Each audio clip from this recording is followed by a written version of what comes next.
E o São Paulo já está em 15º lugar, hein? São Paulo já está começando a entrar. Ele está a 2 pontos da zona de rebaixamento. Esse negócio de empata, ganhou um, perdeu outro. Ele está com a média de 1 ponto por jogo, que é uma média ótima para o time ser rebaixado. Tem 9 pontos o São Paulo, o Vasco tem 7 e está na zona de rebaixamento. Palmeiras não jogou bem, não. Mas o São Paulo abdica de jogar, pô. É muito covarde por parte do São Paulo ir pro jogo para não fazer nada.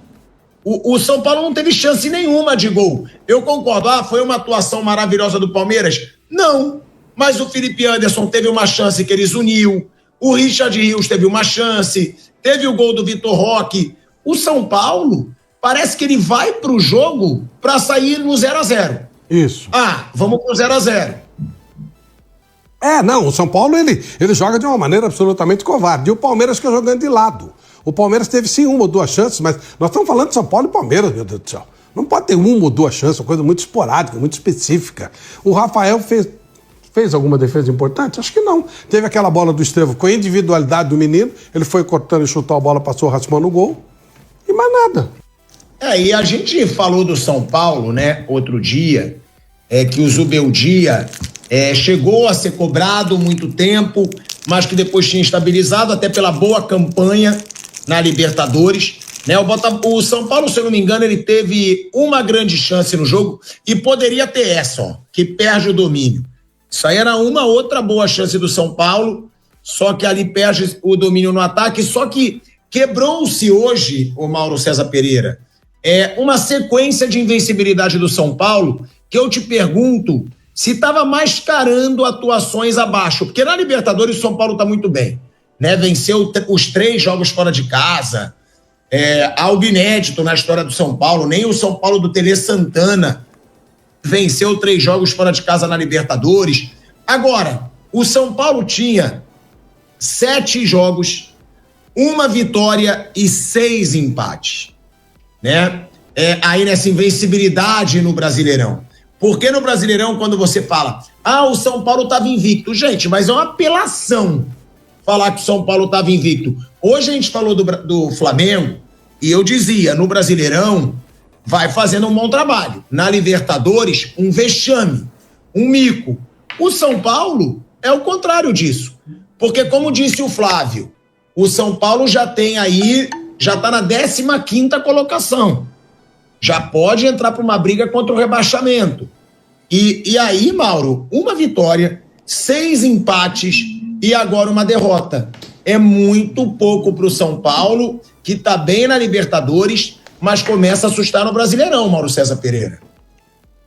A campanha do São Paulo no Campeonato Brasileiro, evidentemente, não é boa, né? Uma coleção de empates, hoje perdeu a sua invencibilidade, que era absolutamente ilusória, né? Você tem uma coleção de empates, hoje tem uma vitória, são 7 jogos, 5 empates, uma vitória e uma derrota. Acho que é isso. 7? 8 com esse. Agora 8. 6 empates. 6 empates, uma vitória e uma derrota. São 8 jogos, Então, uma campanha realmente que não faz muito sentido, né?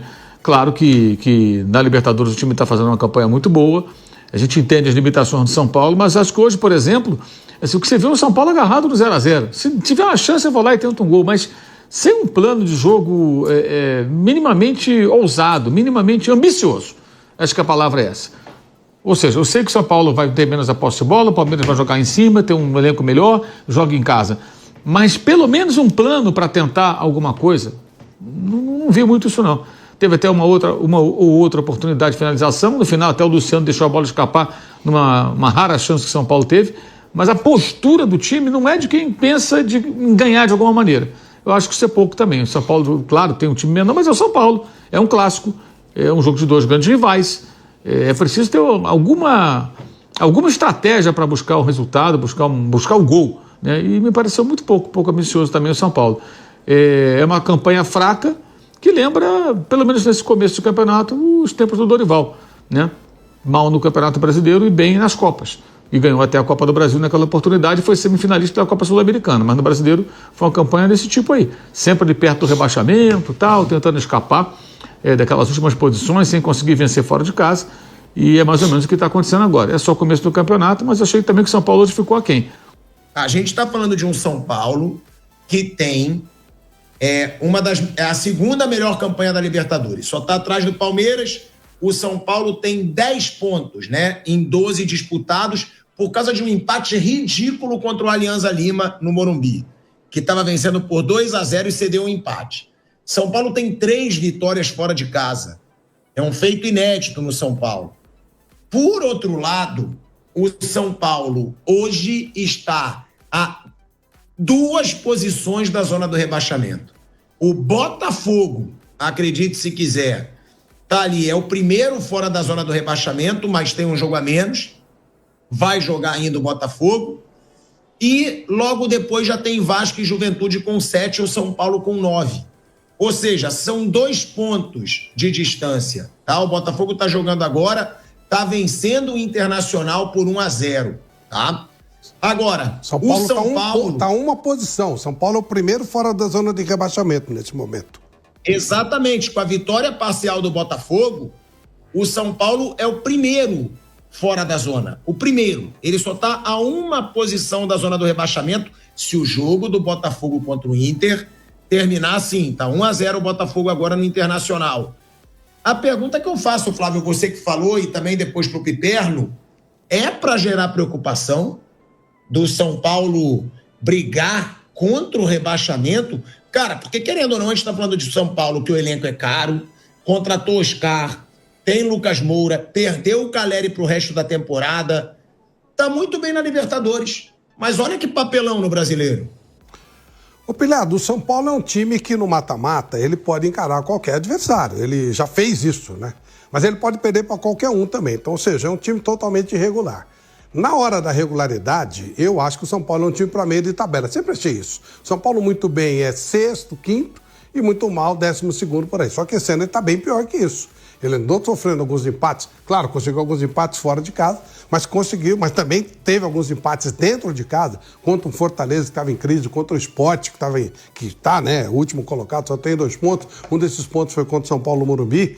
E se ele começar a entrar nessa zona perigosa, por mais que o São Paulo esteja bem na Libertadores e no mata-mata ele pode realmente encarar qualquer adversário pela maneira como joga e tal. É um time que marca bem, que corre muito nos jogos de Libertadores, mostra no jogo ali direto, né? No mata-mata ele pode encarar os adversários. Mas se ele não tiver regularidade, começar a ficar nessa zona perigosa, entrar em zona de rebaixamento, vai tudo pro espaço. Não adianta nada ele estar lá na frente, ele vai dar uma de Atlético Mineiro. O Atlético teve muita sorte no ano passado, ele poderia ter sido rebaixado. Até a última rodada ele estava correndo risco. E não ganhou nada, nem ganhou a Copa do Brasil, não ganhou a Libertadores e quase foi rebaixado. Então o São Paulo tá mais ou menos nessa linha aí. O time tem que produzir mais futebol durante a competição regular, que é o campeonato onde você pode ter uma avaliação da equipe, onde você pode colocar o seu elenco para trabalhar e somar pontos. Não vai brigar pelo título, não brigaria de jeito nenhum, nem que se dedicasse só a essa competição, porque não tem elenco para isso. Mas dessa maneira que é um risco muito grande e pode impactar, inclusive, na disputa do mata-mata das outras competições. Não dá para ficar nessa posição que o São Paulo está. São Paulo corre risco de rebaixamento e a pressão vai ficar muito forte se ele entrar na zona de rebaixamento. Mas é isso que eu estou falando, o Fábio Piperno, porque são 2 pontos da zona do rebaixamento. O Botafogo está vencendo, está passando o São Paulo. O próprio Mauro lembrou, né, que com o Dorival Júnior foi assim. São Paulo muito mal no Brasileiro e foi campeão da Copa do Brasil. Agora, tem que ligar um alerta aí, porque o São Paulo no Brasileirão, estava invicto. Eram 6 empates e 1 vitória, gente. A campanha é ridícula. São 6 empates, 1 vitória e 1 derrota. Você ter 1 vitória em 8 jogos é para ligar o alerta, o Fábio Piperno. Claro, é maravilhoso, já está praticamente classificado na Libertadores. Eu falei aqui, é exatamente o contrário da situação do Flamengo. O Flamengo está ali brigando pela liderança do Brasileiro, fazendo uma campanha boa no Brasileirão e uma campanha ridícula na Libertadores por enquanto. Mas no Brasileirão tem o rebaixamento, né, Piperno? É bom ficar ligado, porque, quais são os clubes que estão na zona hoje?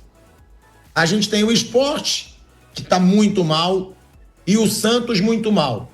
Agora, a Juventude sempre costuma dar um trabalho em Caxias do Sul, ou seja, pode crescer no decorrer do campeonato, e o Vasco, que é sempre uma incógnita, que é bizarra a situação também do Vasco da Gama.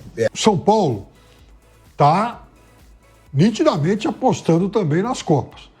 Mas o começo do Campeonato Brasileiro é muito ruim, quer dizer, não está deixando nenhuma gordura para o time amanhã depois ter que poupar jogador, poupar uma parte do elenco, né, para poder se dedicar mais às Copas. É o São Paulo que você vai ter que olhar rapidamente para o Campeonato Brasileiro com apenas 20% do torneio disputado. É muito cedo para o São Paulo começar a passar algum sufoco. E aí, a despeito da gente poder criticar algumas escolhas que o técnico de São Paulo fez e faz, e eu acho que pode sim, no Campeonato Brasileiro principalmente, é também o momento de cobrar mais do jogador, porque, veja, o São Paulo, sabe, é uma questão de mentalidade. O jogador não pode entrar em campo só com aquele pensamento, com aquele objetivo de não deixar o adversário jogar. Aí, pô, o cara veste a camisa do São Paulo. Então, também tem que ter poder de iniciativa, tem que ser mais agressivo, tem que buscar mais vitórias. Não pode se contentar com esse negócio de que, puxa vida, 7 rodadas, pô, que bacana, o nosso time é o único invicto do campeonato, não perde sei lá desde quando. E, só saiu no Paulista porque erraram um pênalti. Agora não ganha desde quando? Oi? Agora não ganha desde quando? Putz, é um jogo no Brasileiro. Se fizeram onda com a tal invencibilidade mandrake, agora também faz tempo que não ganha, né? A seca é grande. É. Então tem que acordar logo, né? Não dá para ficar esperando muito tempo, não, porque, olha, tem muito time aí que já está mexendo no elenco, contratando e tal, porque sabe que não dá para perder tempo. Os times são, tirando 2, 3 um pouco melhores, uns 2, 3 que são muito ruins, tem um bolo ali de uns 10, 12 que não há muita diferença entre eles, não. Mauro, uma pergunta, né, em cima disso. Tem risco de rebaixamento ou de brigar contra o rebaixamento esse time do São Paulo? Ou não? Ou está muito acima de alguns clubes que estão ali brigando também? Porque, eu vou falar alguns clubes que estão nessa briga. A gente tem o Sport, o Santos, o Juventude e o Vasco, que estão na zona do rebaixamento. Aí a gente tem Botafogo brigando, mas que deve passar o São Paulo. Grêmio, Vitória. Hoje está muito ali, tudo misturado, né? A gente vê, o São Paulo tem 9 pontos, o Atlético Mineiro tem 12 na 6ª colocação, mas é para se preocupar ou não, Mauro? É muito cedo. E esse time do São Paulo não é time para brigar contra o rebaixamento. Acho que é cedo para falar nisso, né? Começo de campeonato, o São Paulo não está na zona do rebaixamento. Eu acho que é um pouco cedo. O time empatou muito, perdeu o primeiro jogo. Claro que se ficar nesse ritmo de empatar, ele vai acabar se metendo entre os 4 últimos, mas é um pouco cedo para isso. É um pouco cedo. Então não acha que ainda é motivo de preocupação, já que está tão bem na Libertadores? Não, acho que ainda não. Para se preocupar, não. Claro, se ficar empatando, você vai acabar indo para o Z4. Mas eu acho que ainda é um pouco cedo para ficar com grande preocupação, né? E o São Paulo não tem elenco para brigar em todas as frentes. Ele vai ter que fazer as escolhas. E a escolha dele é Libertadores, em relação ao Campeonato Brasileiro. Só acho que poderia hoje ter jogado um pouco mais. Poderia ter um plano de jogo que ameaçasse mais o Palmeiras. O São Paulo não é um pobrezinho, não é um pobre coitado. Tem os seus jogadores, seus valores, poderia. E é uma camisa, é um clássico. Acho que é um jogo sem ambição do São Paulo. Assim, como se for 0-0, tá bom, a gente empata mais uma. E o Palmeiras jogou mal. Esse é o ponto. O Palmeiras jogou mal e o São Paulo não tentou aproveitar. Não tinha uma ideia de como tentar aproveitar a má atuação do seu rival. Acabou sendo castigado no final. E, de fato, se alguém tivesse que vencer, o Palmeiras finalizou muito mais, criou muito mais, como era normal, já era esperado até pela questão de mando de campo, jogando em casa. Aliás, um detalhe lamentável do futebol brasileiro, né? Tivemos 2 jogos agora, esse 17 e 30, ambos em gramados piso sintético. Não vou chamar de gramado, isso não é gramado, é o piso sintético.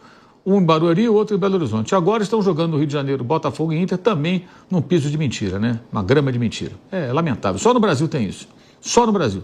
Nenhum campeonato minimamente relevante tem esse tipo de piso. No Brasil você vê uma sequência de jogos de times relevantes do campeonato, campeão da Libertadores, um outro que foi campeão da Libertadores, finalista esse ano, atual campeão do outro ano, campeão da Copa do Brasil, todos eles. E jogando nesse gramado de plástico. Isso não tem lugar nenhum, só no Brasil. 3 jogos seguidos. Patético. Acho que assim, o São Paulo, de fato, né, um empate com o Palmeiras fora de casa não é um mau resultado, mas considerando uma sequência de um time que em 7 jogos tinha 6 empates e só uma vitória, em algum momento precisaria vencer, né? E o São Paulo já conseguiu vencer o Palmeiras dentro da sua casa. Aliás, o São Paulo é o time que tem dado mais trabalho ao Palmeiras do Abel, né? Nesse confronto regional, é um time que tem sido uma pedra no sapato. Mas eu quero fazer uma última pergunta antes da gente ir para o break aqui sobre envolvendo o São Paulo, para o Renato, que diz respeito ao gramado sintético, né? Não poderia passar batido, mais uma vez, a coisa do gramado.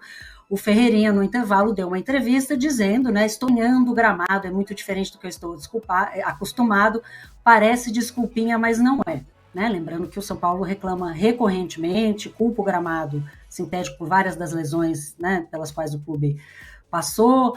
Tem o Lucas, que liderou aquele movimento dos atletas contra o gramado sintético. Renato, você acha que é uma discussão válida? Tem alguma coisa a ver com o desempenho do São Paulo ou não? Qual que é a tua visão sobre esse assunto do gramado? Eu acho uma desculpa. Eu acho o seguinte, ao contrário da maioria da imprensa, eu não sou contra gramado sintético. Eu só vou ser contra gramado sintético no dia que nós conseguirmos ter gramados bons em todos os estádios, gramados naturais. Nesse dia, conte comigo. Eu vou pegar o cartaz e vou para frente da CBF, fora gramado sintético. Mas eu acho muito melhor jogar num bom gramado sintético do que num campo todo esburacado. E não entro nessa de que o gramado sintético machuca mais. Machuca uma ova. O Bruno Henrique ficou 8 meses parado por causa de um buraco no gramado do Maracanã. O número de jogadores que torce tornozelo, torce joelho, tá, por causa de buracos nos gramados naturais, é muito maior do que qualquer um que deu uma escorregadinha em gramado sintético. E depois é o seguinte, não adianta, gente, é uma realidade. A menos que sejam proibidos, é uma realidade. Hoje o Atlético inaugurou o seu novo gramado sintético da sua arena, que começou com gramado natural. Eles não conseguiam manter o gramado em bom estado. Estrearam hoje contra o Fluminense um gramado sintético. Eu acho que é uma desculpa fácil. E insisto, para mim, entre gramado sintético bom e gramado natural ruim, eu prefiro o sintético. Diga, Júlio. Posso dar um pitaco, Alice? Não, porque eu tenho uma opinião completamente diferente da do Renato sobre o tema, completamente diferente e muito em cima do que falam os jogadores e principalmente do que falam os jogadores fora do ar, né? Porque é natural que os jogadores não queiram desagradar os seus chefes e cada vez mais chefes têm gramado sintético, né? Então, assim, basta conversar com meia dúzia de jogadores para eles te falarem que eles preferem o gramado esburacado do que o sintético. E, sinceramente, o que eu acho, o que a Alice acha, o que a Milly acha, o que o Renato acha e o que todo mundo que está com a gente acha, não importa. O que importa é o que os jogadores acham. Nenhum país sério do futebol tem gramado sintético. Nenhum. Tem na Noruega lá, porque é onde joga o urso polar lá. Realmente não tem sol. Entendeu? Então, assim, não existe país sério com gramado sintético. Não existe. Em nenhum lugar. Nem no futebol americano os caras vão permitir que continue sendo usado o gramado sintético. Sendo que eles fazem isso há 200 anos. E só para exemplificar o que significa o gramado sintético e por que os jogadores reclamam tanto, vejam a escorregada do Richard Rios hoje no fim do primeiro tempo. Aquilo lá, para arrancar o quadril dele, é 1 segundo. 1 segundo. É um escorregão típico do gramado sintético. É um lance em que o cara não teria a perna se esgarçando daquele jeito se fosse num gramado natural. É o típico do material usado no gramado sintético. O que tem que ser feito é proibir. E se o time não conseguir apresentar um gramado decente, e o Renato tem razão, os gramados têm que ser decentes, se o time não conseguir apresentar um gramado decente nos padrões X, lá, Y, Z, o jogo é cancelado, o time perde os pontos. E ponto final. É a coisa mais fácil do mundo é você resolver esse problema. Coisa mais fácil do mundo. Por falta Júlio, de sol não é. No futebol brasileiro, isso é fácil? Você acha que os caras vão fazer você tá isso? Assumindo uma derrota. Você está assumindo uma derrota que CBF, o nosso STJD, vão fazer isso? Tudo bem. Tudo bem. Você mas deixa que o seja sapatinho na janela no dia 24. Tudo bem. O teu ceticismo, eu compactuo do teu ceticismo. Eu acho que ele é absolutamente justificável. Mas, se os jogadores preferem se machucar no buraco do que no sintético, então tem que ser no buraco e não no sintético. Vamos continuar essa nossa discussão aqui sobre o gramado, né, sobre unicórnios, arco-íris e seres imaginários, né, que a gente tem aqui quando a gente deposita a nossa fé na CBF. A gente vai para um intervalinho na TV, 3 minutinhos, a gente segue ao vivo no YouTube e já a gente está de volta. Eu vou aproveitar e chamar um superchat. superchat. Internacional, hein? O Internacional está mais uma vez aquele time que todo mundo dizia, esse ano ele disputa o título. Já está lá embaixo. Pois é, e a gente também começa o ano muito animado, às vezes com muito jogo de estadual, né? E aí quando a realidade bate a porta, a coisa muda um pouco. Mas eu vou aproveitar aqui essa nossa discussão sobre o gramado para chamar um superchat e jogar essa conversa para a Mili também. O Guilherme Fernandes, obrigada, Guilherme, pelo superchat, disse aqui, bem complicado cobrar nível de jogo aqui, nesse calendário bizarro que temos desde o dia 1 da temporada. A CBF odeia o futebol brasileiro. Mili, né, na sua opinião, nesse cenário real, considerando que quem comanda o nosso futebol é a CBF, sabemos o estado em que ela está, o que é possível fazer? Né? Tem muitos jogadores que reclamam, não querem jogar de jeito nenhum, os clubes dizem que não tem jeito, ou é assim, né? Ou o modelo econômico do estádio não funciona, como é o caso do Allianz Parque, ou tem o problema da sombra, enfim, né? Motivos não faltam. O que fazer nesse cenário, né, com essa realidade que, como disse o Guilherme aqui, com esse calendário bizarro e a CBF que não está nem aí para o seu futebol? Pois é, eu acho assim, um debate que me parece um pouco desvirtuado, porque o debate deveria ser a CBF, que é uma empresa altamente lucrativa e que tem investido bilhão em bancos, ela tem a obrigação de atuar para que todos os nossos gramados sejam decentes. Esse é o debate. O debate deveria ser esse. Agora, eu acho que quem a gente tem que ouvir é a classe trabalhadora do futebol, que são jogadoras e jogadores. Não precisa pode falar em anonimato, a gente pode fazer uma pesquisa. A CBF deveria tomar a frente disso, né? Vou aqui fazer uma pesquisa, vou ouvir a classe trabalhadora e vou tomar uma decisão. E vou obrigar os estados a terem um padrão X, Y, Z. Eu queria aproveitar que a gente está falando sobre o estádio do Galo, falar rapidinho o seguinte, o estádio foi reinaugurado hoje, né? Um estádio que foi inaugurado há pouco tempo, e aí tem uma série de problemas, foi construído numa APP, Área de Proteção Permanente, que é em cima de córrego, riacho, nascente. Então, quando aquela área inundar, vamos lembrar de não culpar a chuva e culpar quem autorizou a construção de um estádio numa área de proteção permanente? Porque é disso que se trata. Depois não adianta os clubes entrarem com hashtag salvem o planeta, viva a luta contra a emergência climática, sei lá eu o quê. É disso que a gente precisa. Não deveria ter sido autorizada essa construção, mas foi.